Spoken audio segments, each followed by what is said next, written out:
America, and it's so nice to see so many people out here today supporting this.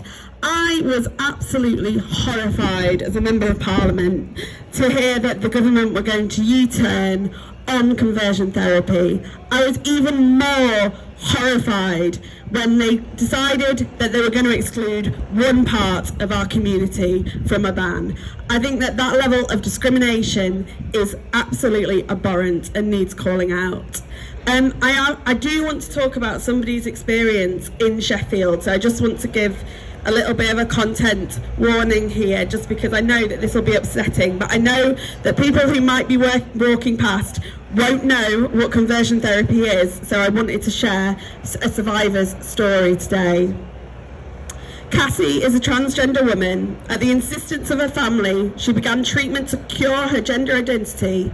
Her counsellor, a member of her faith community, began with talking therapy, encouraging her to unpick why she thought she was not the gender into which she had been born. It soon turned into accusations that she was mentally unwell, broken, that she had been abused, and that her parents had failed her. As the sessions continued, she was read Holy Scripture and renunciations of a transgender lifestyle. I just think that these sorts of things are happening in our city, and I think that that's why we need a ban, and why it's absolutely clear that we need to become a conversion therapy free city. But one of the things as a politician which I find really difficult to understand is that while there's a moral panic about trans people just often trying to access healthcare and support, there is very little concern, and that's usually under the guise of safeguarding children. There's very little concern about the well-evidenced experience of the torture, essentially, which is what conversion therapy is. There's levelled against young people predominantly, and the safeguarding risks for young people. Because conversion therapy is not innocuous. It is, like all other forms of abuse, it is always a harmful practice. The act itself is the harm. Forced marriage, physical and sexual violence are frequently part of it. When it isn't perpetrated by family and community members directly, there have even been sexual assaults that have been arranged by third parties.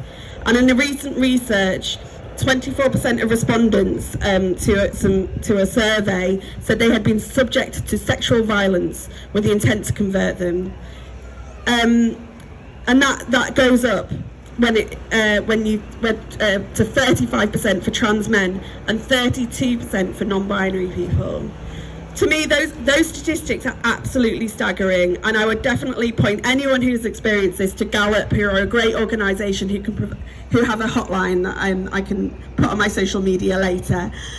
But I just wanted to say, I completely stand with you. You are not alone in this fight in Parliament. There are many of us who are absolutely outraged at what the government have been doing on this. We want to see a complete ban. There is no reason why your identity should determine whether or not you are subject to torture, which is what this essentially is.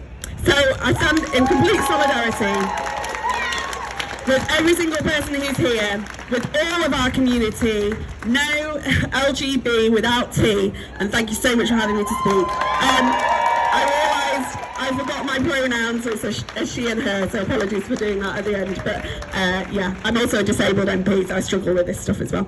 Oh, you're behind me! Oh, I'm sorry, you didn't exist to me because of my age. Thank you. Brilliant.